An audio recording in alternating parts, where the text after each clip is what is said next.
Alhamdulillah wassalatu wassalamu ala Rasulillah wa ala alihi wa man wala. Rabbi shrah li sadri wa yassir li amri wahlul 'uqdatam min lisani yafqahu qawli. Rabbana urzuqna ilman nafi'a wa rizqan thayyiba wa amalan mutaqabbala. Kaum muslimin rahimani wa rahimakumullah, alhamdulillah kita melanjutkan pelajaran kita yaitu di halaqah dirasah Islamiyah Lentera Kolbu Banyumas. Itu suatu majelis yang mempelajari agama Islam secara berkesinambungan.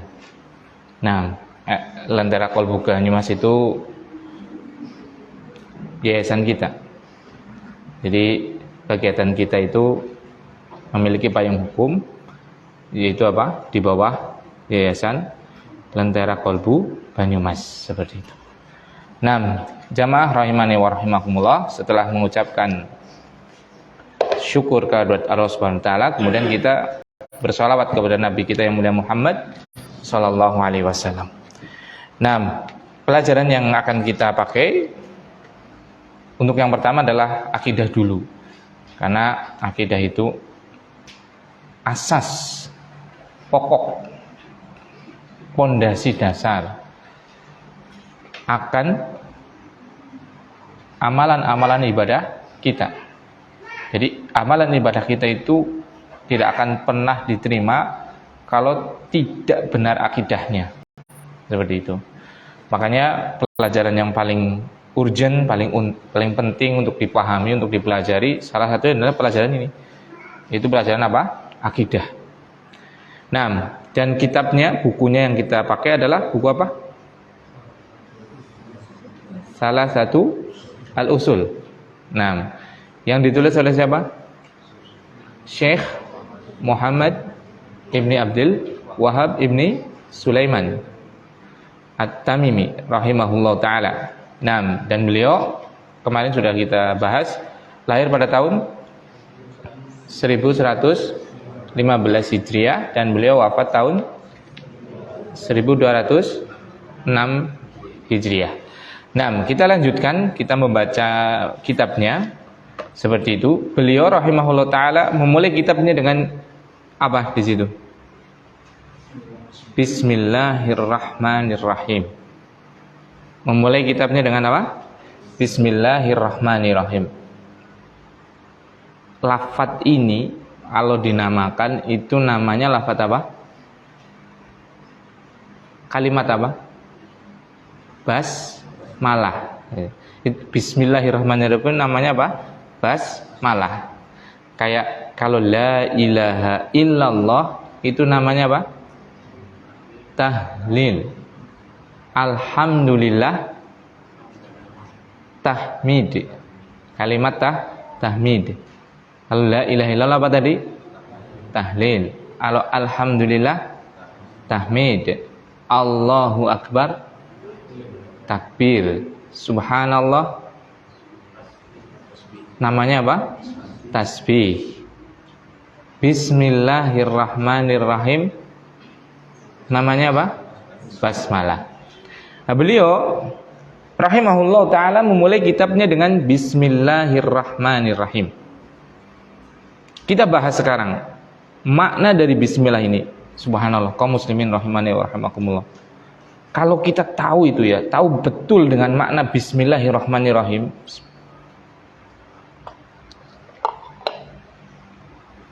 dan kita betul-betul mau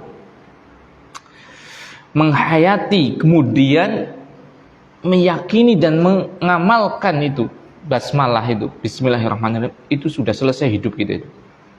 Pasti itu kita bahagianya sebahagia-bahagianya. Orang yang paling tenang dalam kehidupan. Makanya kita akan bahas ini. Makna apa? Bismillahirrahmanirrahim. Makanya dengan bismillah itu kita betul-betul akan apa? Bahagia dunia dan akhirat. Kalau kita tahu apa? Bismillahirrahmanirrahim. Lafaz yang sangat pendek, yang sangat sering diucapkan oleh kita semua, iya kan? Seperti itu. Nah, sebelumnya sebelum kita secara rinci membahas bismillah ini, Bismillahirrahmanirrahim ini termasuk daripada ayat Al-Quran. Sebagaimana dalam surat An-Naml ayat 31, Allah Subhanahu wa taala berfirman, "Innahu min Sulaiman wa innahu bismillahirrahmanirrahim." Saat Sulaiman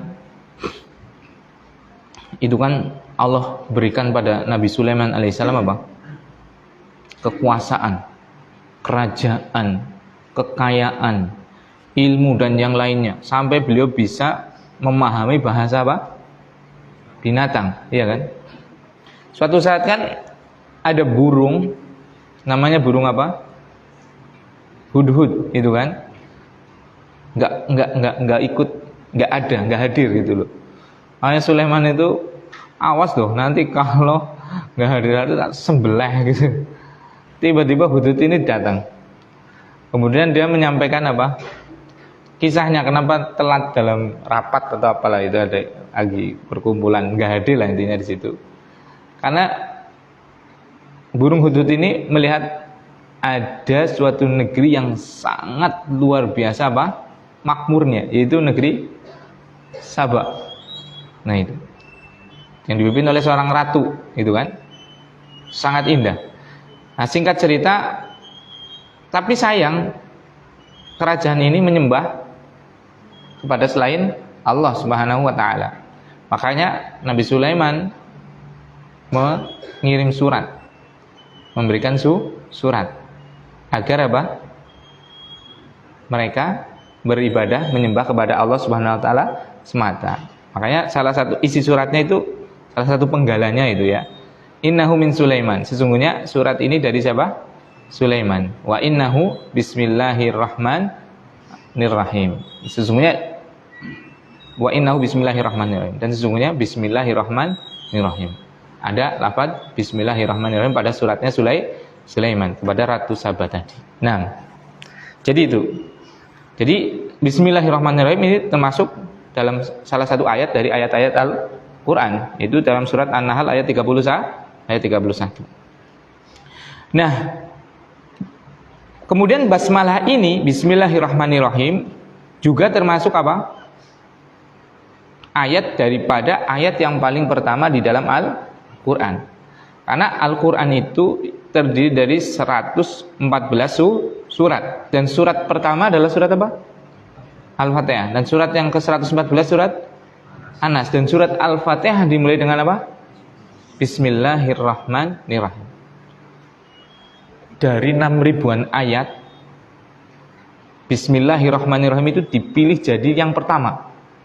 Iya kan? Berarti apa? Semua ayatnya Allah, semua firman-Nya Allah itu semuanya agung dan mulia, iya tidak? Tapi ada yang satu diletakkan di depan, otomatis apa? Paling mulianya, salah satunya, ya kan? Seperti itu. Walaupun ada ayat-ayat yang lain yang mulia sekali dan paling mulia juga, tapi ini pasti ada keistimewaan. Buktinya apa?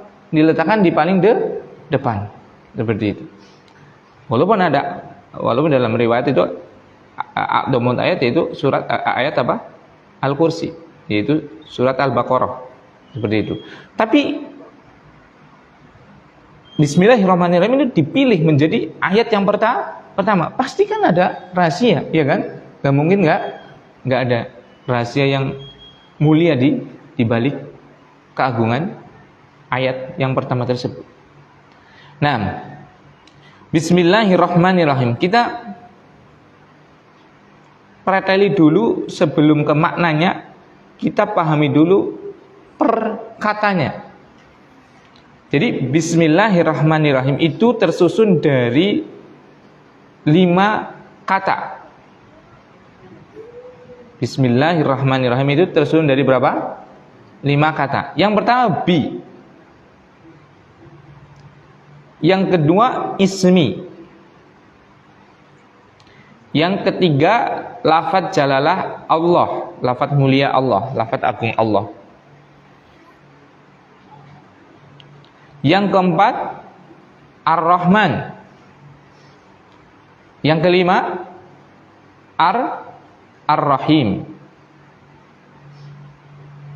Nah, itu ada berapa? 5 kata. Bi ismi Allah Ar-Rahman Ar-Rahim, ya kan? Sekarang kita pahami satu persatu dari makna tadi. Makna kata tadi. Bi itu adalah artinya dengan. Bi itu artinya apa? Dengan. Bismillah. Ismi artinya apa? Nama. Ini saya terjemahkan biasa aja dulu, belum terjemahan secara mendalam ya. Ini terjemahan yang pada mungkin dipakai di kamus atau di apa. Allah. Ar-Rahman, Ar-Rahman, ya kan? Nanti saya jelaskan apa nama Allah itu artinya apa, Ar-Rahman itu apa, nanti Anda jelaskan. Ar-Rahim, Ar-Rahim. Apa makna Ar-Rahim? Nanti kita jelaskan. Bismillahirrahmanirrahim. Berarti terjemahannya apa? Dengan nama Allah yang Rahman, yang Rahim, ya kan? Atau kalau diterjemahkan ke bahasa Indonesia biasanya apa? Dengan nama Allah yang Maha Pengasih lagi Maha Penyayang, ya kan? Seperti itu. Kalau cuma kita tahunya seperti ini, itu efek daripada kekuatan basmalah itu kayaknya nggak ada. Makanya orang bilang Bismillah, Bismillah, Bismillah, Bismillah, Bismillah seperti itu. Tapi ya bang, nggak ada asar, nggak ada buahnya dalam kehidupan. Kenapa? Karena nggak tahu hakikat Bismillahirrahmanirrahim tadi. Apa itu Allah? Apa itu Ar-Rahman? Apa itu Ar-Rahim? Itu nggak paham. Sehingga apa? Tidak ada buah daripada apa? Tatkala mengucapkan apa? Bismillahirrahmanirrahim. Sebenarnya barakallahu fikum, kalau kita tahu itu ya, makna daripada Bismillahirrahmanirrahim dengan baik, subhanallah, selesai kita udah. Pasti hidup kita di dunia dan akhirat tenang. Kita dari awal dulu tadi, bi itu adalah dengan. Bi itu kalau dalam bahasa Arab itu namanya huruf jer sebenarnya. Gampangannya karena ini kan untuk kajian umum ya. Enggak tak blenjetin ya. Kalau diblenjetin nanti ini huruf jer itu menjerkan isim dan pusing dengan itu kan. Gampangannya itu menjadikan kata setelahnya itu jadi kasroh lah gampangannya. Walaupun nggak semuanya kasroh. Nanti ada tanda jer yang lain. Gampangannya menjadikan kata setelahnya menjadi berharokat apa? Kasroh. Gampangannya itu. Makanya ismi itu kan harokatnya apa itu? Mimnya di harokat apa itu? Ismi apa harokat mimnya? Kasroh, iya kan? Sebab dia kasroh itu karena ada bi itulah. Namanya huruf jer itu. Kalau anak bahas langsung kan jenengan mumet itu kan. Ustaz anak nggak lagi mau belajar bahasa Arab, Ustaz pusing gitu kan. Ya memang bukan kalau mau belajar Arab itu yang malam itu. Yang pada kayak gini kalau belajar. Kayak gitu. Mumet-mumet gitu. Karena itu teori itu kan. Teori ya mumet namanya. Tata bahasa itu kan udah tinggi gitu kan, makanya pusing.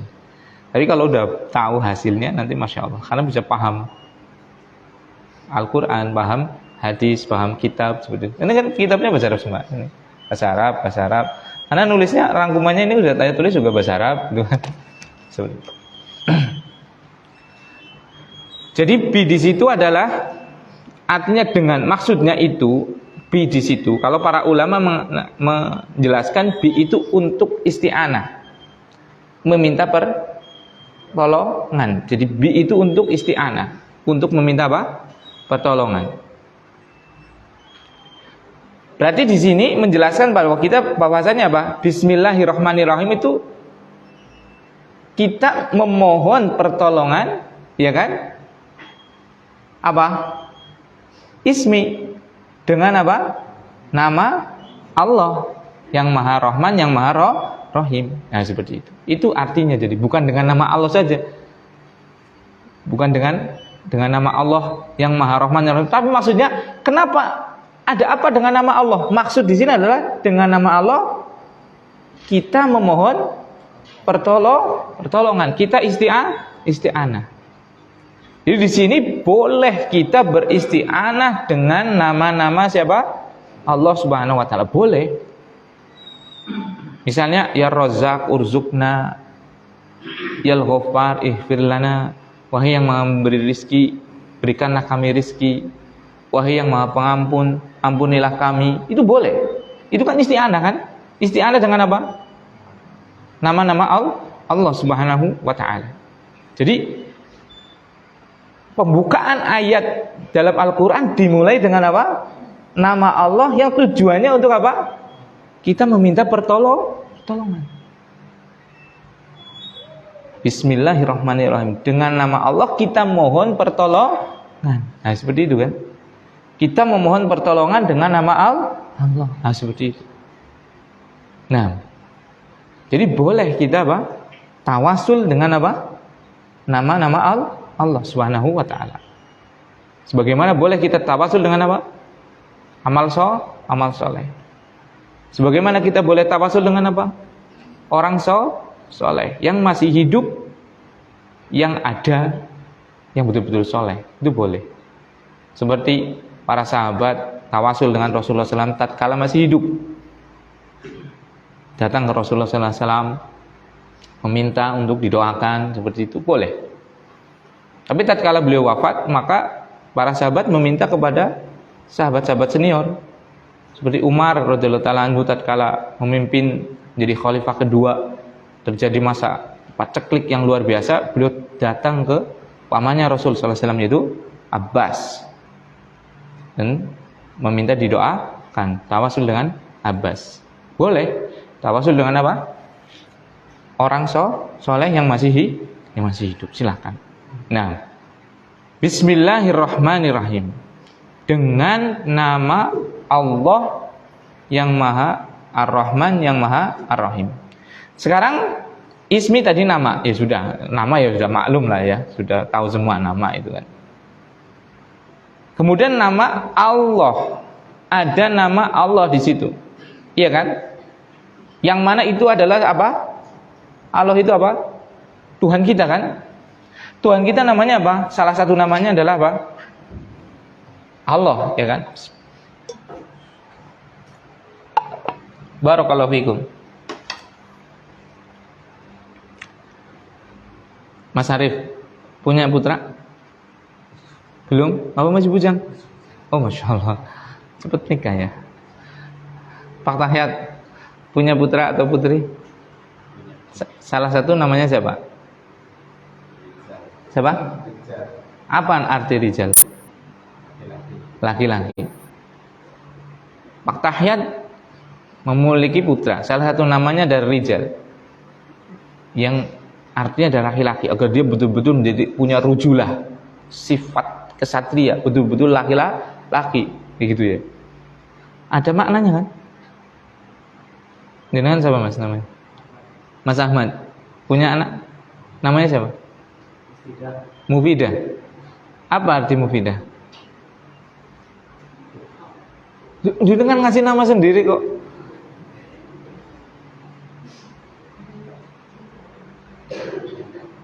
Kan nggak mungkin dengan ngasih nama salah-salah itu kan? Iya kan? Anaknya sopo, anaknya misalnya siapa lah gitu ya. Pasti kan dengan ngasih nama Mufidah pasti ada apa?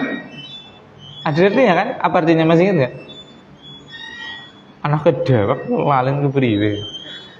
Mufidah itu yang memberikan faidah, memberikan manfaat. Mungkin bisa bermanfaat untuk orang tuanya, bermanfaat untuk siapa? Masyarakatnya, agamanya, bangsa dan negaranya, itu kan seperti itu. Nah, barakallahu fiik. Ada artinya kan?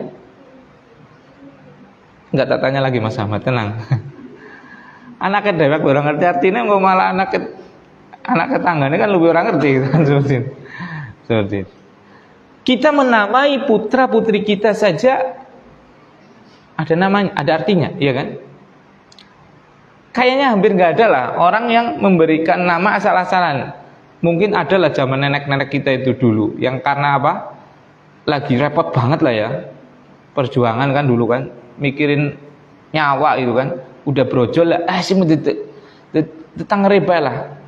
Kayak dina apa kayak rebo apa pasarane paing, wis boing gitu kan. Seperti apa boing? Lang artinya apa rebo paing? Ki nggo tenger ganu lahir apa? Nang rebo paing. Karena dulu nggak kepikiran untuk kayak gitu. Karena apa? Kondisi yang sangat apa? Repot gitu kan, lagi perjuangan itu kan. Mungkin kan makanya kadang nama-nama orang dulu ya nun sewu kalau ada penyebutan yang pas-pasan misalnya ini nggak disengaja ya, bukan niat ya. Misalnya ada yang namanya runtah gitu kan, seperti itu atau apalah gitulah. Ya karena warna aku udah kayak ribut seperti itu kan. Ya karena posisi waktu itu susah itu kan, jadi nggak kepikir gitu kan, seperti itu. Jadi kayak gitu. Jadi rata-rata kalau sekarang kan sudah enak lah kita dalam suatu keadaan yang nyaman, aman itu kan. Makanya memberi anak ya pasti ada makna yang terselip di dalamnya doa itu kan, seperti itu. Fauzi, Faiz misalnya, orang yang berhasil, orang yang sukses itu kan, seperti itu. Nah,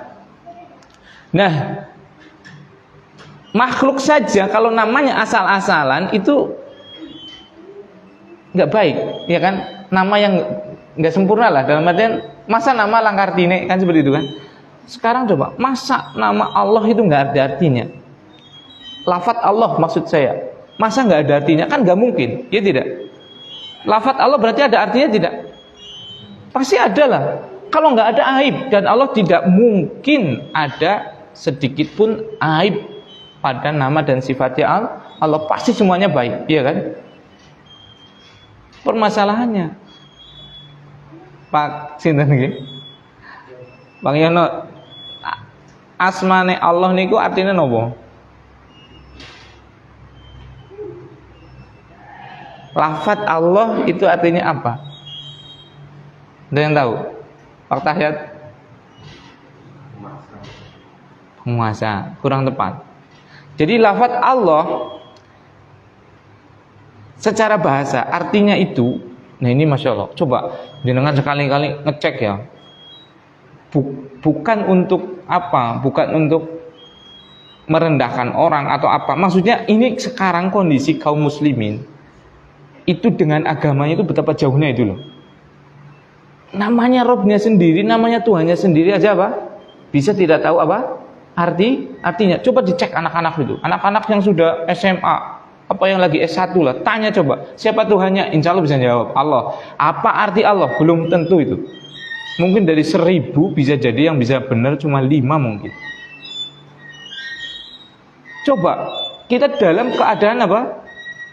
Yang luar biasa krisisnya dengan pengetahuan agama kita sendiri, ya kan? Bahkan dengan Tuhan kita itu loh, yang memberikan rezeki kepada kita, yang menghidupkan kita, yang memberikan oksigen kepada kita, memberikan tangan kepada kita, memberikan mata kepada kita, memberikan mulut pada kita, memberikan otak kepada kita, memberikan anak, istri, rumah, semuanya gratis. Allah berikan kepada kita, kita kenal aja enggak itu loh. Subhanallah. Makanya barakallahu fikum, marilah kita bersama-sama itu ciptakan nuansa ilmiah di keluarga kita, yang dari keluarga itu mungkin bisa berkembang ke masyarakat gitu loh. Kita dalam krisis yang luar biasa. Kaum muslimin sangat jauh daripada nilai-nilai agamanya, yang sangat fundamentalis, sangat pokok loh. Nama Tuhannya sendiri nggak tahu. Bagaimana mau sholat? Iya kan? Bagaimana mau melakukan hukum-hukum syariat yang lain? Akan sangat terasa apa? Berat, ya kan? Karena nggak paham. Maka dari itu mari kita saling bahu membahu. Seorang bapak, dia membantu dengan istrinya untuk apa? Mendidik siapa? Anaknya. Seorang tetangga membantu apa? Tetangganya yang lain untuk apa? Mendukung apa? Program-program dakwah. Seorang pemimpin menyediakan fasilitas, izin dan yang lainnya, seperti itu kan? Saling apa? Bekerja sama. Kita sekarang itu dalam keadaan yang betul-betul apa?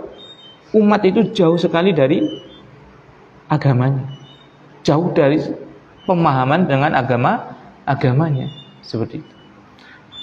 Kembali ke lafadz Allah. Lafadz Allah itu sebenarnya dari dua suku kata. Dari dua apa? Suku kata. Yaitu ada alif lam Allah. Itu kan ada alif lam kan? Alif lam Allah dan ilah. Lafadz Allah itu dari berapa suku kata? Dua, yaitu alif lam, dia huruf alif lam, dan lafadz ilah. Saya terangkan makna daripada alif lam di sini. Alif lam itu dia itu bisa masuk kepada suatu kata yang salah satu fungsinya, salah satu fungsi kalau kata kemasukan apa? Alif lam itu salah satu fungsinya itu sudah menjadi tertentu. Tertentu itu enggak umum itu loh. Bukan umum, sudah memaksudkan kepada sesuatu tertentu. Misal, saya kasih contoh. Yang sudah jadi bahasa Indonesia lah ya, masjid. Masjidun ya kan? Tempat untuk sholat, untuk beribadah ya kan? Masjidun. Itu boleh dimasukkan apa? Alif lam. Nah, bedanya apa antara al-masjidu dengan masjidun? Bedanya kalau saya bilang masjidun itu maknanya umum. Umum berarti ya yang penting masjid, nggak tahu masjid mana. Mungkin masjid Al-Ukhwah sini, atau yang dekat adalah masjid Bilal bin Rabah, atau masjid Muqarrabin, atau masjid At-Taqwa Jibarang, atau Masjidil Haram, atau masjid apa. Kalau bilang masjidun, lafadznya bermakna apa? Umum. Lafadznya artinya apa? Umum. Misalnya saya bilang ini, kalau dalam bahasa Arab misalnya, sa'usolli fi masjidin, aku akan sholat fi masjidin, nggak ada alif lamnya. Berarti maknanya apa? Umum. Berarti aku harus sholat di masjid. Ya pokoknya pas kan misalnya lagi mau pergi gitu ya, lagi jalan itu kan, keluar mau jualan atau apa itu, ada keperluan. Aku mau sholat di masjid. Berarti umum kan masjid, nggak ada alif lamnya. Maka yang bu masjid di pokoknya pas engkau liwat, pas adzan ya yang mandek gitu loh. Seperti itu. Karena apa? Tidak ada alif lamnya. Berarti maksudnya adalah apa? Umum. Seperti itu. Itu. Nah, kalau ada alif lamnya, salah satu fungsi alif lam, fungsinya itu banyak banget ya. Salah satu fungsinya alif lam itu al-mu'arrifah. Menjadi menentukan kepada sesuatu. Misalnya tadi. Misalnya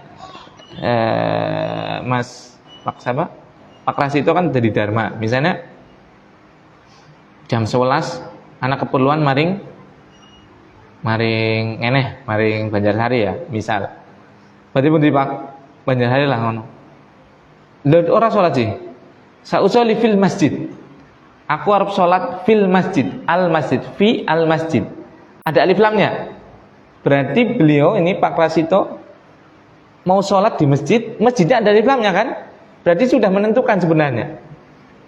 Udah kepengen di masjid tertentu. Misalnya kan lewat Masjid At-Taqwa. Ya, iya kan? Lewat Masjid Agung Ngaji Barang kan? Mungkin beliau mau sholat di situ maksudnya. Karena ada alif lamnya. Jadi sudah menentukan tertentu. Berarti bisa kita tanya, sholat masjid apa sih Pak? Lah, kami lewat At-Taqwa Masjid Agung kalau mampir ngono lah. Nah, gitu. Walaupun enggak disebutan apa? Masjid At-Taqwa. Tapi sudah ada alif lamnya. Berarti dia apa? Sudah menentu, sudah terkhusus gitu loh. Jadi pahami? Nah itu. Nah, lafadz Allah itu terdiri dari berapa suku kata tadi? Dua. Yang pertama alif lam, yang kedua ilahun. Alif lam di situ artinya tadi mu'arrifah. Mu'arrifah itu menentukan kepada sesuatu. Sesuatu apa? Ilah di sini. Nah, sekarang tinggal kita maknai apa itu ilah. Ilah itu dari bahasa Arab, dari kata kerja aliha ya'lahu ilahan. Artinya aliha itu menyembah. Aliha ya'lahu ilahan. Artinya apa? Menyembah. Berarti kalau ilah itu dari asal katanya artinya adalah sesuatu yang disembah. Ilah bimana makhluk. Artinya sesuatu yang disembah. Bisa dipahami sampai sini? Berarti makna ilah itu apa? Sesuatu yang disembah. Kalau bahasa Indonesianya ilah itu diartikan apa? Tuhan. Berarti Tuhan itu apa? Sesembahan, sesuatu yang disembah itu. Bisa dipahami sampai sini? Nah, sekarang ilah artinya apa tadi? Tuhan atau apa? Sesuatu yang disembah atau sesembahan. Sampai sini paham? Pertanyaannya, di dunia ini ilah itu satu atau banyak? Satu atau banyak? Ada yang satu, ada yang banyak. Yang benar satu atau banyak? Hah? Banyak. Ilah itu banyak banget. Kan ilah itu apa tadi? Artinya tadi? Atau Yesus itu Tuhan bukan? Tuhan. Disembah atau tidak? Disembah. Berarti Tuhan bukan? Tuhan. Kemudian kajiannya tutup sampai seperti ini ya, sesat nanti gitu kan. Mosok Yesus Tuhan. Ya memang Yesus Tuhan. Makanya jangan berhenti dari sini dulu. Salah paham nanti bahaya sekali gitu kan. Secara bahasa Yesus itu disembah nggak realitanya? Siapa yang nyembah? Orang Nasrani, orang Kristen, Protestan, Katolik dan yang lainnya ya kan? Hanoman, Siwa, Brahma, patung-patung itu disembah atau tidak? Berarti Tuhan tidak? Tuhan, karena menurut istilah tadi ilah, ya kan? Secara istilah ilah itu adalah sesembahan atau Tuhan. Berarti dari sini kita tahu bahwa ilah itu banyak. Iya tidak? Di dunia itu ilah banyak. Iya kan? Sesembahan itu banyak. Allah disembah tidak? Disembah. Berarti Allah itu Tuhan bukan? Tuhan. Jadi Yesus Tuhan? Yesus Tuhan? Tuhan. Allah Tuhan? Tuhan. Siwa Tuhan? Tuhan. Matahari Tuhan? Tuhan. Bagi yang menyembahnya. Iya kan? Bagi yang menyembahnya. Makanya kenapa Allah itu namanya Allah bukan ilah? Ya ini yang akan saya jelaskan. Ini mungkin jenengan selama hidup belum pernah dengar kajian ini. Padahal ini paling inti kan? Itu kenapa Allah itu namanya Allah, ada alif lamnya. Enggak ilah saja. Karena kalau ilah itu bisa benar, bisa salah. Maksudnya bisa Tuhan yang betul-betul Tuhan, bisa Tuhan yang hakikatnya dia nggak punya hak untuk disembah, tapi disembah oleh pengikutnya, ya kan? Sebenarnya dia bukan Tuhan, nggak punya sifat ketuhanan, tapi dijadikan oleh Tuhan, makanya dia Tuhan yang salah. Makanya Allah itu nggak pakai ilah, tapi apa? Ada alif lamnya. Alif lam tadi ada artinya apa tadi?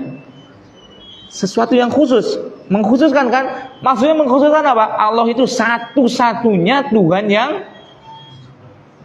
bukan yang disembah. Yesus disembah. Satu-satu Tuhan kan artinya yang disembah. Satu-satunya Tuhan yang benar.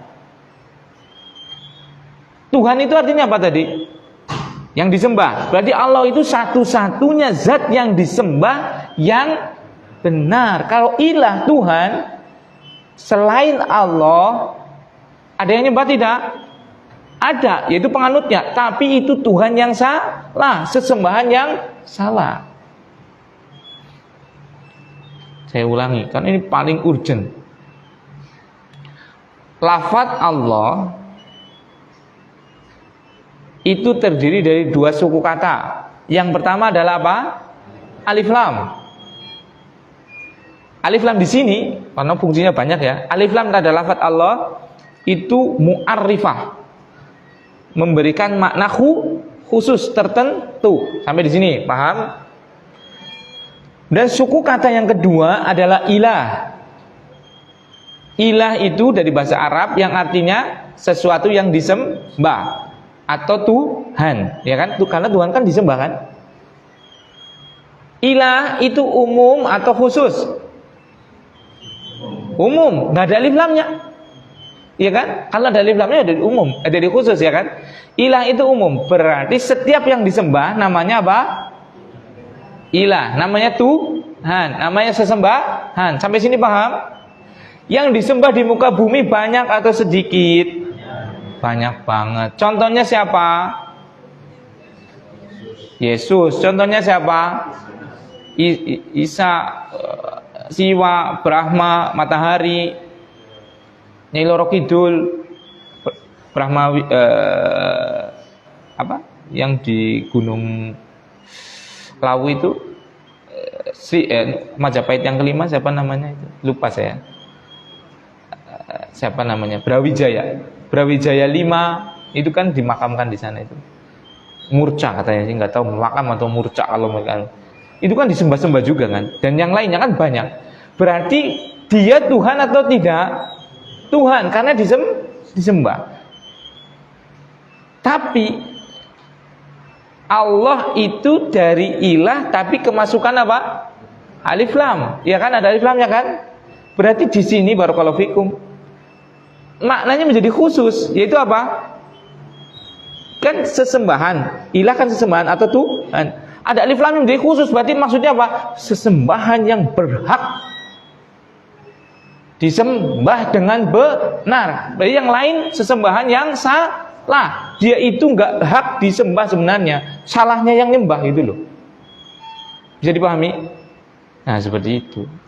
Berarti kalau ditanya Yesus Tuhan atau benar, Tuhan atau bukan? Jawabannya Tuhan.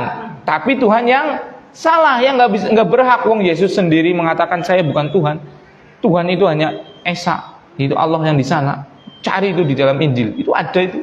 Nggak pernah di dalam Injil Yesus itu mengatakan dirinya Tuhan. Cari sana. Siapapun yang beragama Kristen, cari sana. Seperti itu. Nggak ada itu. Tapi dituhankan tidak? Dituhankan oleh orang Kristen, ya kan? Berarti Tuhan yang sama. Nggak punya hak untuk disembah. Itu. Bisa dipahami sampai sini?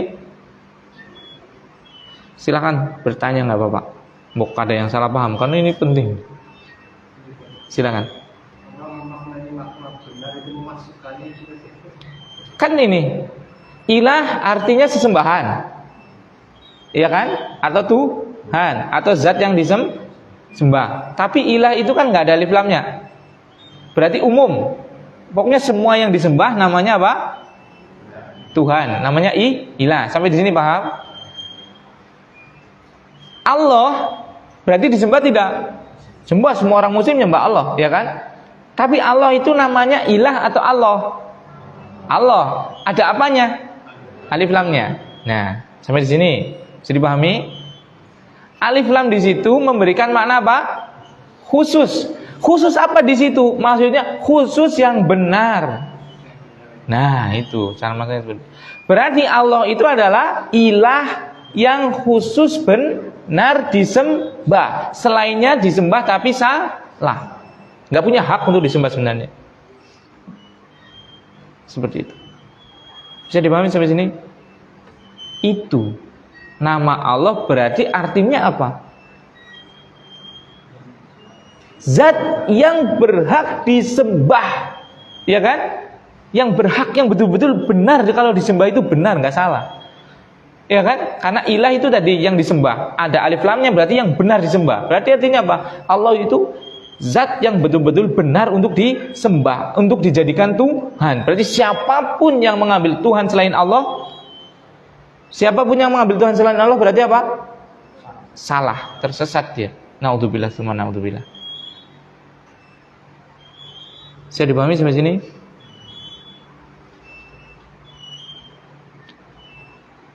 Lanjut. Barakallahu fikum. Dari sini kita tahu itu, dari namanya aja sudah ketahuan hakikatnya. Iya tidak? Karena nama itu mengandung arti, ya kan? Anak kasih nama, anak-anak itu pada bingung. Putranya sih namanya sinten mawon? Suhel. Siap-siap ngapal nih. Jenengan Pak sinten namanya? Pak sinten? Pak Sumiti. Siap-siap, Pak. Suhel, Sahel, Sahil, Suhli. Ulangi.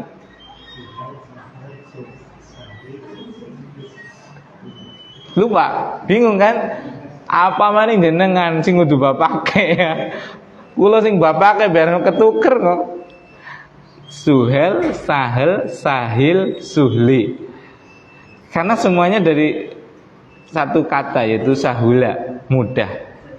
Nah itu kan, nah itu nanti ada maknanya lah, beda-beda. Intinya sama-sama mudah lah intinya. Cuma ada makna perbedaan itu. Yang nggak penting itu anak-anak itu yang cukup anak yang tahu lah itu ya.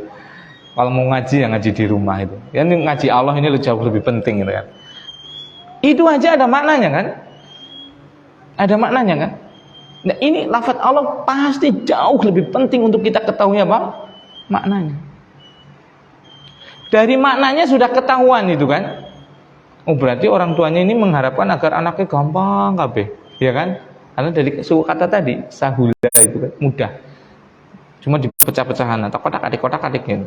Seperti itu. Sama dengan lafaz Allah itu tadi artinya lafaz Allah itu artinya apa? Tuhan yang benar. Apa arti Tuhan? Zat yang disembah dengan benar. Dari itu sudah ketahuan itu. Haknya Allah itu haknya apa? Nah itu. Namanya aja sudah menunjukkan kepada hakikatnya. Yaitu apa? Sesuatu yang disembah dengan benar. Kalau jenengan mau nyari sesembahan, kalau jenengan mau nyari Tuhan yang benar, gak ada lagi kecuali Allah. Kalau jenengan nyari Tuhan selain Allah, berarti itu Tuhan yang salah. Itu dari namanya sudah ketahuan. Subhanallah, iya kan? Alhamdulillah ngerti seperti ini coba. Kalau kita mati dalam keadaan belum paham seperti ini coba. Makanya kita itu nggak cinta dengan Allah. Semuanya cinta Allah, tapi coba diwujudkan nggak dengan ketaatan coba. Apa sih makna cinta kalau nggak mentaati? Iya kan? Semua orang Islam nggak ada yang nggak cinta Allah. Semua cinta Allah, iya kan? Tapi coba kalau disuruh Allah loh, bukan anak yang nyuruh. Hayya 'alas shalah. Diulang-ulang. Coba siapa yang menjawab panggilannya itu? Panggilan siapa itu? Allah SWT. Ayo sholat, coba dihitung itu yang sholat itu, apalagi yang ke masjid, iya kan? Kenapa? Apakah mereka nggak cinta Allah? Semua cinta Allah, tapi tingkat kadar kecintaannya berbeda-beda, iya kan? Seperti itu. Kenapa berbeda-beda? Karena pengetahuannya berbeda-beda. Semakin dia mengetahui Allah, maka semakin cintanya apa? Tinggi kepada Allah, dan semakin ketaatannya lebih tunduk kepada Allah Subhanahu wa taala. Maka pentingnya kita belajar. Itu. Jamaah rahimani wa rahimakumullah. Kemudian dari sini kita tahu karena Tuhan kita ada Allah, tadi arti Allah adalah sesembahan yang benar untuk diibadahi, disembah. Kita tahu bahwasanya kita itu di dunia untuk ngapain? Untuk menyembah Allah. Berarti kalau kita sudah melakukan bahwasanya Tuhan kita ada Allah, berarti kita punya kewajiban menyembah Allah. Karena Allah itu adalah sesuatu yang disembah dengan benar. Berarti hakikat kita ada di dunia itu adalah untuk apa? Menyembah Allah, beribadah kepada Allah. Itu. Ada pertanyaan lagi silakan. Kemudian yang kedua, nama Allah yang disebutkan dalam basmalah itu adalah Ar-Rahman. Dan yang ketiga adalah nama apa? Ar-Rahim.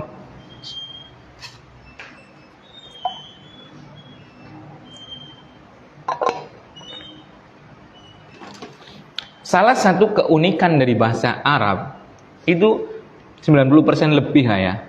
Enggak 100% sih, tapi di atas 90% itu kata-katanya itu dia itu sebenarnya tersusun dari 3 huruf dasar. Enggak semuanya ya, tapi 90% lebih dari jutaan kata bahasa Arab itu asalnya tersusun dari 3 huruf dasar. Nah, huruf di situ ada huruf apa itu? Coba huruf yang sama dalam Ar-Rahman Ar-Rahim. Coba. Apa coba? Apa? Ar-Rahman Ar-Rahim. Kalau alif lamnya kan tambahan, ya kan? Kita anggap nggak ada karena dia bisa dibuang kan? Alif lam kan bisa dibuang karena tambahan tadi untuk mengkhususkan, menentukan gitu kan? Kan Rahman kan kalau dibuang Rahman Rahim. Rahman dan Rahim itu tiga huruf dasar. Yang sama di situ apa? Ro dulu, kemudian ha, kemudian mim. Dari kata rahima yarhamu. Artinya sama-sama sebenarnya merahmati, gitu kan? Kayak tadi, Suhel, huruf dasarnya apa? Sin, ha, lam. Sahel, ada sin, ha, lam? Ada. Sahil, ada? Ada. Suhli, ada? Ada.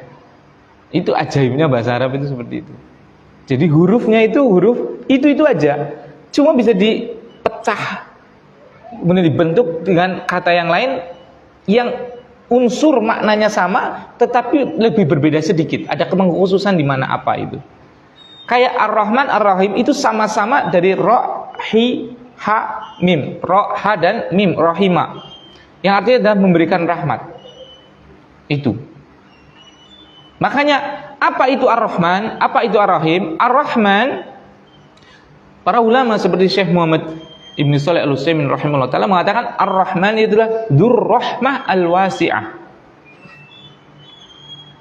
Dzur-Rahmah Al-Wasi'ah.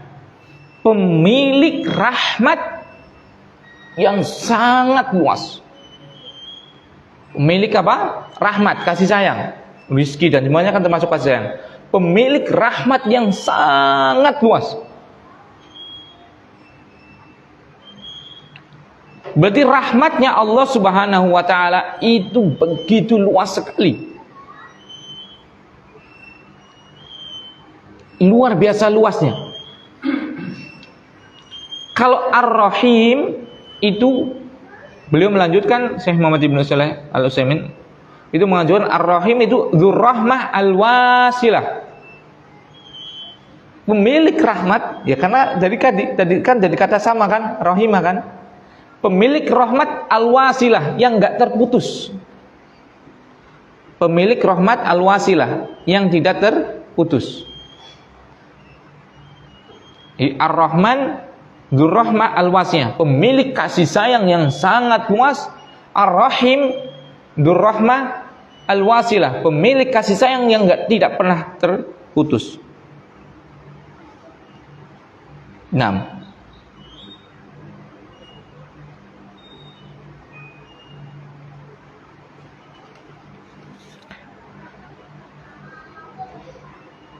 Terus bedanya apa? Kalau sifat Ar-Rahim, namanya Ar-Rahim tadi Dzur-Rahmat Al-Wasilah, pemilik kasih sayang yang tidak terputus. Kalau Ar-Rahman pemilik kasih sayang yang sangat luas. Bedanya apa? Kalau yang Ar-Rahman itu Allah berikan kepada semuanya. Rahmat Allah yang pakai nama Ar-Rahman itu Allah berikan kepada semuanya. Maksudnya semuanya apa? Mau Muslim, mau kafir, mau Kristen, mau Buddha, bahkan mau hewan pun, mau tumbuhan pun, Allah kasih rahmatnya. Allah kasih sayangnya itu kasih. Makanya kan kambing hidup.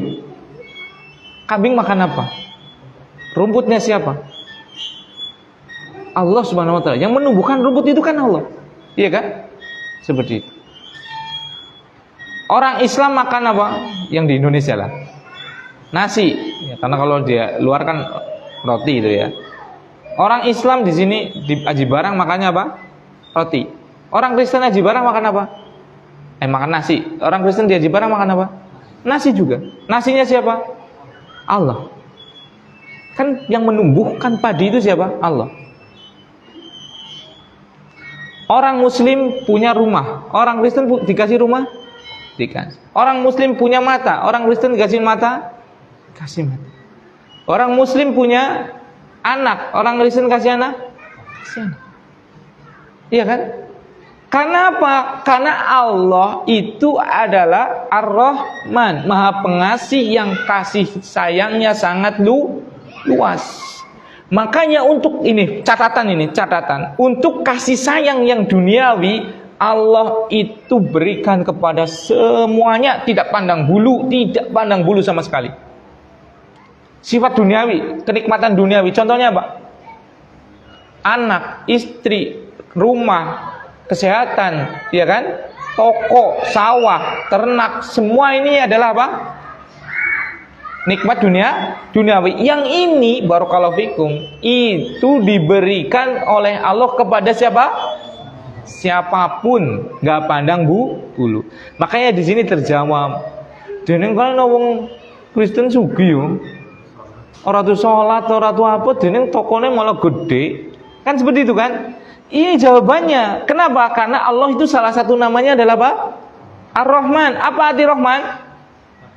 Pemilik kasih sayang yang sangat luas. Untuk kasih sayang dunia, Allah sangat saking luasnya, saking lubere, kabian duwe ora pandang bulu. Bisa dipahami sampai sini? Berarti jangan pernah iri dengan duniawi, karena itu apa? Rahmatnya Allah dari namanya Rahman. Allah berikan kepada siapapun. Dzalika fadlullahi yu'tihi may yasha, dalam surat Al-Jumu'ah. Itulah keutamaan Allah, itulah nikmat Allah yang Allah berikan kepada siapapun yang ia kehendaki. Enggak usah miri. Harusnya pola pikir kita dirubah. Yang kafir aja dikasih makan, apalagi kita yang muslim. Itu loh, harusnya seperti itu, bukan malah apa? Kasih kepriwe wong kafir malah sugih, nyong sing Islam masa kere. Itu berarti orang Islam yang gak punya ilmu. Harusnya dibalik pola pikirnya. Bagaimana? Sing kafir duwe mangan apa maning sing Islam. Jangankan sing kafir sedulur. Katel loh, katel. Ngerti katel? Katel. Laba-laba kayak lu sineng garang-gati lah ya. Subhanallah. Garang-gati loh, kayak apa? Katel lah ya, laba-laba ya. Coba rumahnya laba-laba loh bapak-bapak ibu-ibu, tinggalin niku. Ramate gue segede-gede nih gue diameter pinten, lingkarannya pinten niku. Setengah meter wis pada wedi kan, gede banget kayak katele kan. Setengah meter loh, dan dia hidup di situ saja. Iya kan? Laba-laba itu kalau yang udah setengah meter 50 cm itu aja udah gede banget itu kan. Ya paling gede semeter lah mungkin, iya kan? Yang laba apa? Rumahnya itu 1 meter aja itu sudah kita takut. Dan dia selalu hidup di situ saja. Dan dia hidup dan dia punya anak. Dan dia gak takut dengan apa? Rizkinya Allah Subhanahu wa ta'ala. Iya kan? Seperti itu. Gak ada loh katel yang pegang kayak jenengan ya, smartphone, HP, priwe ke nang Banjarsari ta langkap panganan. Ke anggar nang Dharma priwe. Akeh orang nyori ngana lah, kasab ngana. Gak ada itu. Mereka sudah yakin dengan rezeki Allah karena tahu Allah itu Ar-Rahman, pemilik kasih sayang yang sangat luas. Kalau yang dunia itu pasti Allah kasih kepada siapapun. Manusia loh, subhanallah. Hidupnya itu mau ke Jember bisa, mau ke Jakarta bisa, mau ke luar negeri bisa, mau ke Saudi bisa, ke Qatar bisa. Otaknya lebih cerdas. HP di mana-mana ada. Pengen ngerti harga beras ning Cilongok sepira siki ngerti. Harga beras ning ngendi baik gampang dari buka internet. Subhanallah. Seperti itu masih takut dengan dunia. Subhanallah. Iya kan? Sampai kerja priwe sih maras bak orang mangan, kelalen sembayang, kelalen ngaji. Siapa yang lebih pintar antara manusia dengan katel? Siapa yang lebih pintar? Katel kalau dalam hari tawakal. Iya kan? Demi Allah ibu-ibu bapak-bapak rahimani wa rahimakumullah. Saya itu kan senang ternak kambing ya. Kalau dilepas itu kambing saya itu ke situ. Itu nggak pernah lah lihat itu kambing saya kemudian nyokot apa kandi, kemudian apa nggak arit, kemudian wis mangan, kemudian ngarit, kemudian diwadai kandi, priye mbok ngesuknya ora deculna. Nggak ada itu. Ya mangan wis wareg bali. Besok gimana? Yakin dengan Allah. Coba sekarang manusia yang akalnya jauh lebih sempurna, yang dititipkan semuanya oleh Allah sebagai khalifah, pemimpin di muka bumi ini. Orang cukup nggo dewek, jere nggo anak putu, masih korupsi, nggo 7 turunan. Naudzubillah. Kelalen ngaji, kelalen sembayang, kelalen maca Quran, kelalen kipayah, kelalen apa bae lah wis. Subhanallah. Padahal dikasih kecerdasan yang jauh lebih cerdas dari makhluk-makhluknya Allah yang lain. Itu. Berarti Anda ulangi, Ar-Rahman itu pemilik rahmat yang sangat luas. Kalau yang dunia, rahmat, kasih sayang, rizkinya Allah bersifat dunia, Allah berikan kepada siapa? Siapapun. Gak pandang bulu. Mau itu kewan, mau itu manusia, mau itu Islam, mau itu kafir, semuanya dikasih. Berarti kita harus lebih tenang dari ini kan? Seperti itu kan? Harus lebih apa? Tenang. Karena Allah sudah menjamin rezeki kita di dunia. Subhanallah. Dari nama Ar-Rahman itu kita bisa mengambil satu faidah yang sangat agung, bahwasanya apa? Di dunia kita sudah dijamin kehidupannya. Iya kan? Karena tadi Allah punya apa? Nama Ar-Rahman, pemilik rahmat yang sangat luas. Makanya yang namanya rizki itu Allah tahu manusia itu sangat takut dengan rizki kan? Khawatir gitu kan. Makanya kita lihat, makanya intinya di ilmu sih kembalinya. Lihat pada proses penciptakan manusia itu. Tatkala manusia diciptakan oleh Allah dalam bentuk janin pada usia 4 bulan, itu Allah Subhanahu wa taala wa yursilu ilaihil malak. Kemudian Allah mengutus pada janin tersebut seorang malaikat. Fayangfu fi ruh, kemudian malaikat tadi meniupkan kepada janin yang 4 bulan itu ruh. Berarti kalau udah 4 bulan dia sudah punya ruh. Seperti itu. Wa yu'maru bi katsbi arba'at kalimatin. Kemudian diperintahkan oleh Allah untuk menulis 4 hal. Yang pertama, bi katsbi rizkihi, untuk mencatat rizkinya. Subhanallah. Anak lahir, jangankan lahir, urung lahir itu rizkinya sudah dicatat. Subhanallah. Kenapa kita takut dengan rizki di dunia? Sebelum lahir aja Allah sudah catatkan rizkinya sempurna sampai matinya nanti. Yang pertama kali suruh dicatat itu adalah rizki. Kenapa? Karena manusia itu sangat khawatir dengan yang namanya rizki di dunia. Kan kita coba lihat, orang kerja 8 jam, ya kan? Umumnya orang kerja kan 8 jam sehari kan? Saking tamaknya dengan dunia, akhirnya pabriknya 2 shift, ya kan? Saking lebih tamaknya dengan dunia, akhirnya full pabrik 24 jam, shift 3, shift esok, awan, wengi, ya kan? Dan orang yang kerja di situ pasti siap mau di shift jadwal shift pertama siap atau tidak? Siap. Shift 2 siap. Shift 3 subhanallah. Untuk gaji misalnya 80.000 atau 100.000 sehari, dia siap diperlakukan seperti itu, di shift siap. Untuk surga loh. Masa untuk sholat sehari 5 waktu aja masih abot? Coba. Kenapa?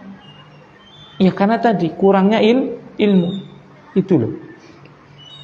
Makanya marilah kita belajar itu loh. Biar tahu. Biar apa? Tahu. Kita sudah punya Allah yang namanya Ar-Rahman. Dari sini kita mengambil pelajaran apa? Allah sudah menjamin rizki kita di dunia. Bahkan sebelum kita lahir itu sudah Allah catat rizkinya itu. Subhanallah. Itu. Yang pertama tadi namanya Allah apa? Allah. Artinya apa? Zat yang disembah dengan benar atau zat yang berhak disembah. Jadi tujuan kita, ya kan? Untuk menyembah Allah saja di dunia ini. Kemudian yang kedua nama Allah apa di situ? Ar-Rahman. Dari itu kita tahu Allah itu pemilik kasih sayang yang sangat luas. Yang di dunianya sudah pasti semuanya dikasih. Nggak pandang bulu kan? Kita tahu berarti kalau di dunia kita sudah dijamin kehidupannya oleh Allah, ya kan? Subhanallah. Kemudian nama yang ketiga adalah Ar-Rahim.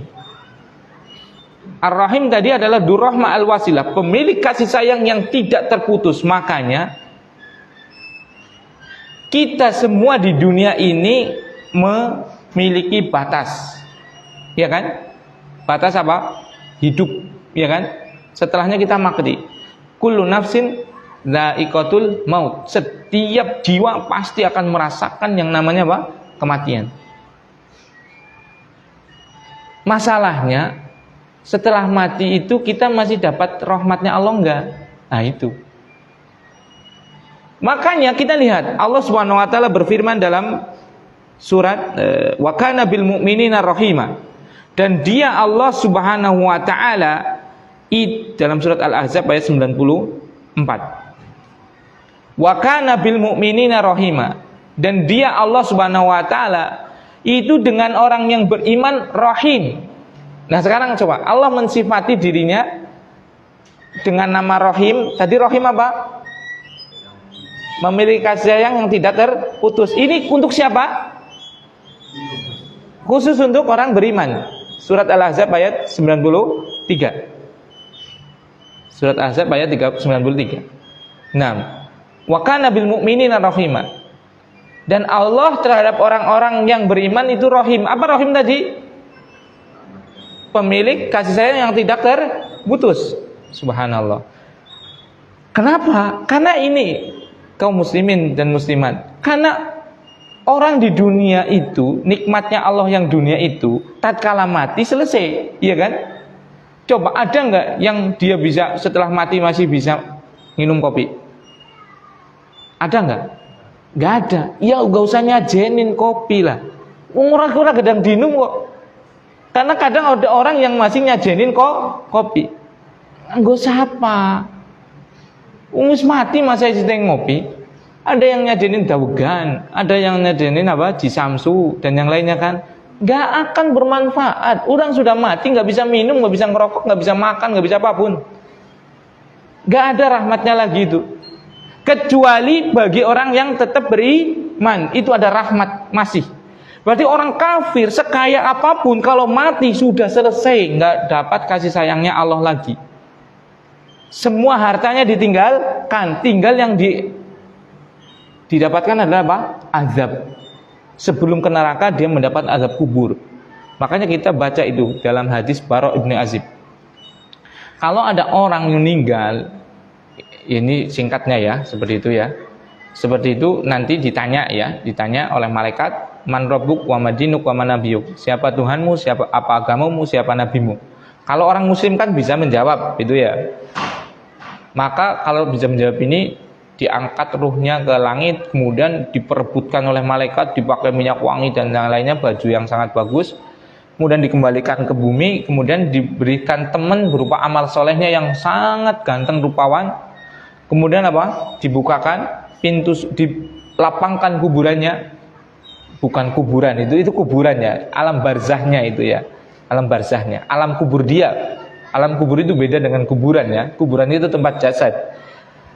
Dilapangkan alam kuburnya, barzahnya tadi sejauh mata memandang, dibukakan sedikit pintu surga sehingga dia mendapatkan ketenangan yang luar biasa, aroma yang sangat segar. Makanya dia segera terus minta kepada Allah agar cepat-cepat kiamat, karena sudah nggak sabar masuk ke surga. Itu kalau orang yang beriman. Kalau orang yang kafir itu ditanya nggak bisa. Siapa Tuhanmu, siapa nabimu, siapa agamamu, nggak bisa, dipentung itu dengan pukulan yang luar biasa. Kemudian ruhnya diangkat ke langit, dilempar-lempar seperti itu, nggak ada yang mau menerima. Kemudian dipakaikan hal yang sangat buruk seperti itu, ditemani dengan amal buruknya dalam hal yang sangat buruk sekali.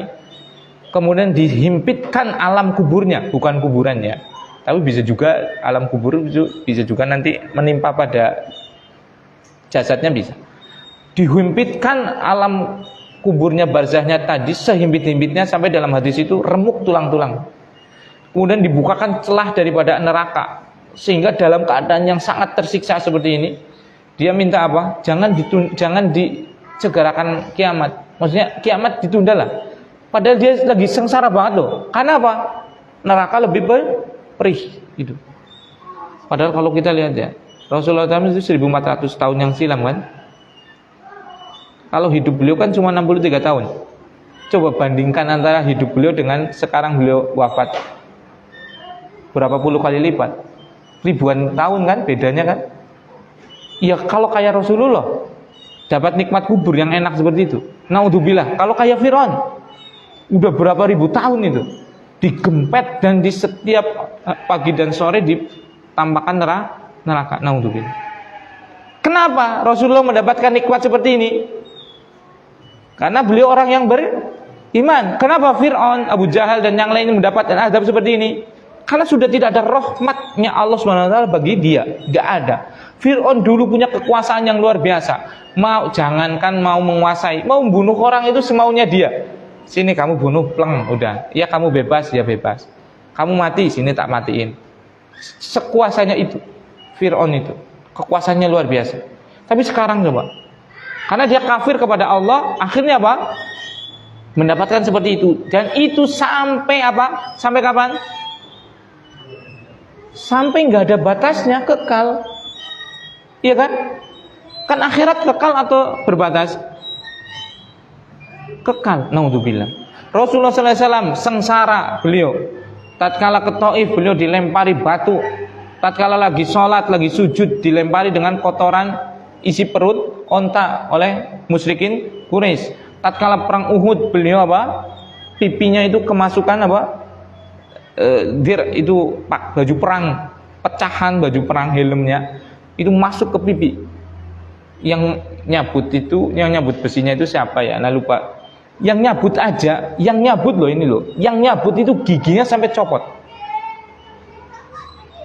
Beliau itu nggak mau nyabut pakai tangan, karena saking sayangnya dengan Rasul, dicabut, digigit besinya tadi, dicium Rasulullah SAW, kemudian dicabut. Itu nyabutnya aja, yang nyabut itu giginya patah, gigi tengahnya itu copot, karena buat gigit itu.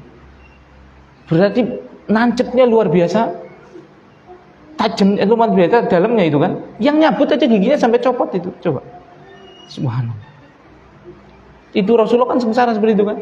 Dikejar-kejar, diusir dari Mekah sehingga harus apa? Hijrah ke Madinah. Tapi sekarang coba, karena beliau dalam keimanan akhirnya apa? Mendapatkan apa? Nikmat. Perbandingannya kan nggak ada bandingannya kan. Sengsara cuma 63 tahun. Sekarang mendapatkan kenikmatan yang luar biasa. Coba kita milih yang mana coba? Milih dunia yang sesaat ini atau akhirat yang kekal dengan penuh kenikmatan? Akhirat yang kekal dan penuh kenikmatan lah, iya kan? Bagaimana kita tetap mendapatkan rahmat Allah di akhirat? Harus beriman. Kenapa?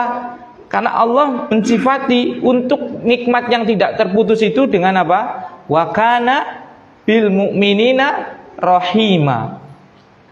Harus kepada orang yang beriman. Rahmat yang tidak terputus itu hanya diberikan kepada orang yang beriman. Surat Al-Ahzab ayat 93 itu. Coba renungkan itu loh. Sebahagia apapun kita di dunia di sini, kita tetap semuanya akan mati. Tapi kalau kita mati dalam keislaman, langsung kita tetap mendapatkan apa?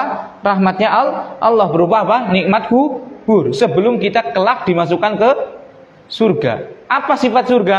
Khalidina fiha abada. Kekal di dalamnya. Surat Al-Bayyinah. Iya kan? Subhanallah. Coba. Subhanallah. Maka sangat-sangat kurang berakal orang yang hanya mementingkan dunia yang itu sangat singkat, yang semuanya terbatas dibandingkan dengan akhirat. Dari sifat nama Ar-Rahim ini kita tahu bahwasanya apa? Ar-Rahim ini khusus untuk siapa? Orang yang beriman. Makanya Allah mensifati dengan orang yang Rahim itu dengan orang yang beriman itu apa? Rahim. Dalam surat Al-Ahzab ayat 93. Wa kana bil mu'minina rahimah. Dan dia Allah SWT sangat rahim, artinya apa? Tidak akan pernah memutus rahmatnya kepada siapa? Orang yang beriman. Kan tadi kalau rahman sifat duniawi mati putus, ya kan? Mau orang kafir, mau orang mukmin kalau sudah mati ya semua nikmat dunianya dia tinggalkan, ya kan? Tapi kalau orang yang beriman dapat nikmat kubur nggak? Dapat. Dapat surga tidak? Dapat. Surga kekal atau berbatas? Kekal. Berarti rahmatnya terputus nggak rahmatnya Allah? Tidak terputus. Orang kafir mati langsung dapat apa? Azab kubur. Berarti dapat nikmat Allah? Nggak ada. Azab adanya. Ujung-ujungnya di akhirat. Akhirat kekal atau terbatas? Kekal. Nggak ada batasnya daripada azabnya. Subhanallah. Ngeri banget. Makanya jamaah rahimani wa rahimakumullah, dari nama yang ketiga ini kita tahu bahwasanya kita semua akan kembali kepada siapa? Allah. Kampung halaman yang kekal kita adalah akhirat. Kita di dunia ini betul-betul harus tetap aja pedot oyot, yaitu tetap untuk beragama Islam. Makanya kan khotib Jumat kan tiap kali itu kan disunahkan untuk membaca apa? Fala tamutunna illa wa antum muslimun. Jangan kalian sekali-kali meninggal dunia kecuali harus dalam keadaan apa? Islam. Aja pedot oyot. Jangan kita putus dari pegangan kita yaitu Islam, apapun keadaan kita. Ya kita memang orang Islam ya berbeda-beda. Ada yang taat, ada yang kurang taat, ada yang ini dan itu. Tapi setidak-tidaknya kita harus tetap untuk berpegang teguh dengan apa? Islam. Mungkin sekarang kita masih melakukan dosa ini dan itu, tapi jangan sampai kita keluar dari apa? Islam. Itu loh. Karena kalau keluar dari Islam, nggak bermukmin lagi, naudzubillah, summa naudzubillah. Kenapa? Tidak akan pernah mendapatkan kasih sayangnya Allah di akhirat kelak. Putus sudah dapatnya kasih sayang Allah yang sifatnya duniawi saja. Mati sudah selesai. Tapi kalau kita masih dengan Islam, kita pasti itu. Siapapun yang Islam pasti akan masuk surga. Pasti itu. Karena Allah sendiri yang mengatakannya. Misalnya dalam surat Al-Kahfi ayat 107 sampai 108. Innal ladzina amanu, sungguh orang-orang yang beriman, wa amilus shalihat, dan beramal soleh, kanat lahum jannatul firdausi nuzula, maka wajib bagi dia untuk mendapatkan jannah firdaus sebagai tempat kembalinya. Subhanallah. Subhanallah. Wajib orang yang apa? Islam, orang yang beriman, orang yang beramal soleh itu wajib untuk masuk apa? Surga dan firdausi nuzula, untuk mendapatkan surga firdaus sebagai tempat kembali, sebagai tempat tinggalnya yang abadi. Al-Kahfi ayat 107. Subhanallah. Itu. Makanya kaum muslimin dan muslimat, marilah kita belajar agama kita. Agama kita itu adalah jalan semua solusi hidup dunia dan akhirat. Agama kita adalah asas ketenangan kita dunia dan akhirat. Tidak ada jalan lain, tidak ada jalan lain. Milih selain Islam sesat kita. Sudah milih Islam, alhamdulillah, selamat. Semakin kita belajar Islam, semakin kita bahagia dunia dan akhirat. Mari, waktu kita banyak. Pengajian-pengajian sudah banyak sekarang, dekat dan yang lainnya. Media sosial, mau pilih kajian apa banyak.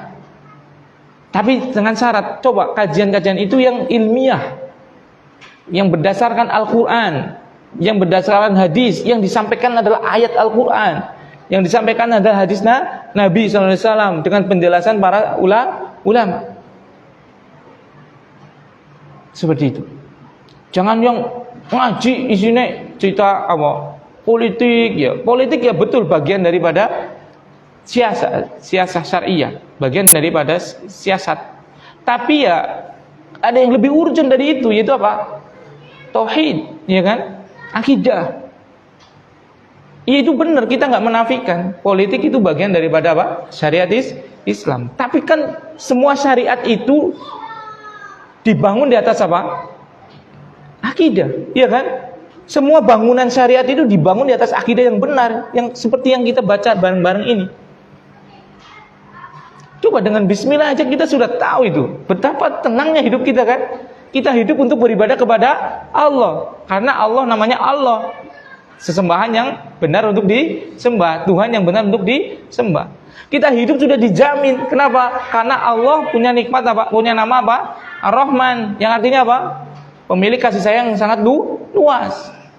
Nikmat dunianya, rahmat dunianya dibagikan kepada siapa saja. Gak usah miri, gak usah iri. Sampai pun pada orang kafir yang lebih kaya dari kita, gak usah iri. Kalau mau tinggal kita apa? Minta kepada Allah, iya kan? Yang kafir aja dikasih, masa yang muslim gak dikasih? Kan seperti itu. Jangankan yang kafir, kambing aja dikasih, iya kan?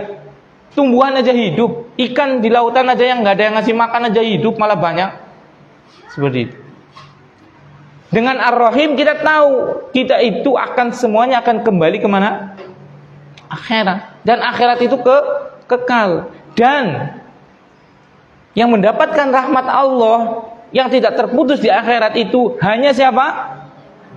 Orang yang beriman. Hewan nggak ada. Makanya hewan itu kalau udah mati sudah, dia nggak ada, nanti hisab nggak ada. Orang kafir ada hisabnya? Ada, tapi di neraka juga tempatnya. Karena dia kafir. Dan kalau sudah di akhirat itu nggak ada yang namanya apa? Kematian. Kita kekal. Kalau kita di akhirat itu beriman, Allah Subhanahu wa taala menyifati apa tadi? Al-Ahzab 93, wa kana bil mu'minina rahima. Dan dia Allah Subhanahu wa taala terhadap orang yang beriman rahim. Artinya apa? Terus-menerus tidak memutuskan rahmatnya. Kita semua kekal kalau kita mati dalam keadaan Islam di surga. Nah, ini yang bisa saya sampaikan sebelum ditutup. Barangkali ada pertanyaan, silakan. Nah,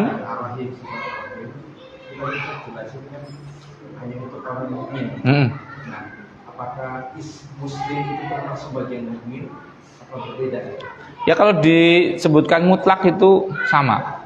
Jadi nanti ada pembahasan tingkatan Islam itu ada 3. Islam, iman, dan ihsan. Nanti ada pembahasannya di kitab ini. Nanti kita baca. Masya Allah. Kitab ini luar biasa.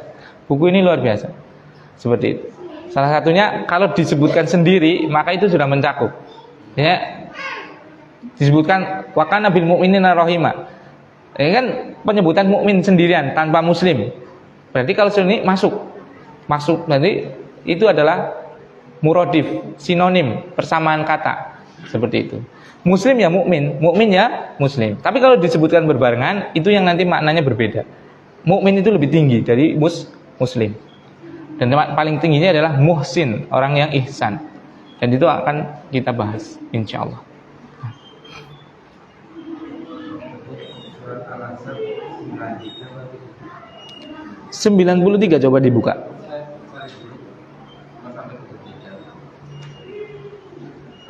Wa kana bil mu'minina rahima coba. Atau anak salah penulisannya. Coba. Enggak, kalau cari ayat wa kana bil mu'minina rahima itu ayat apa coba? Tadi saya cari. Enggak, yang wa kana bil mu'minina rahima coba silakan dicari nanti. Nah. Ada lagi? Mungkin saya salah penyebutan ayat dan suratnya. Tapi kalau ayatnya benar, wa kana bil mu'minina rahima bisa dilihat. Ada lagi? Kalau nggak ada, kita cukupkan dengan bacaan kafaratul majlis. Subhanakallahumma wa bihamdika asyhadu alla ilaha illa anta astaghfiruka wa atubu ilaik. Assalamualaikum warahmatullahi wabarakatuh.